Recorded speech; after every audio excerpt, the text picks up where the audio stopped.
So, before kayo gumawa ng sarili nyong website, kailangan nyo ng editor, which is yung software na gagamitin nyo. So, open up your browser, tapos go to google.com and search for brackets. So, mine looks like this kasi currently nasa Middle East ako, kaya naka-Arabic to. But search for brackets, and then click on this first link.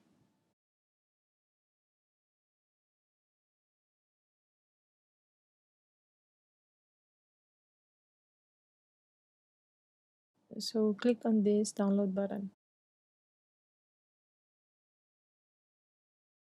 So, there are a lot of text editors available. So, pwede kayong pumili at gumamit ng kung anong gusto nyo. You have Atom, Sublime Text, at marami pang iba. So, itong si Bracket is product of Adobe, which is an open source software. So, pag na-click nyo tong button na to, magsa-start na yung download. Antayin lang natin na matapos. And then, once done, you click on it.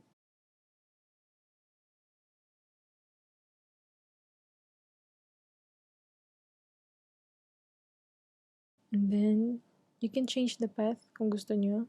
Pero I'll leave it as is. Click on the next button. And then install. So I've been using brackets for years now. Pero again, kung gusto nyo or may ginagamit na kayong existing na mga editors, you can use it. For brackets, kailangan na may naka-install din kayong Google Chrome sa mga computers nyo. Kasi dito nyo mapipreview yung designs nyo. So let's just wait for this installation to finish.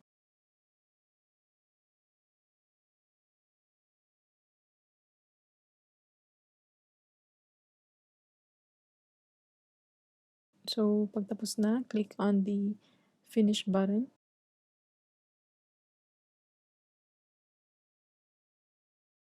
And then, search for brackets. So, ito yon. Click on it. And then, wait for it na mag-load.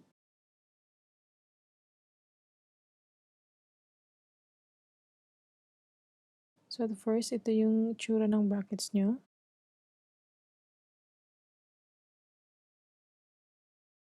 So, dito yung menu.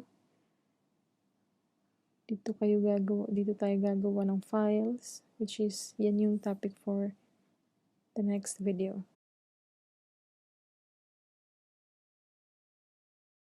Thank you for watching. If you have questions and clarifications, please comment it down below.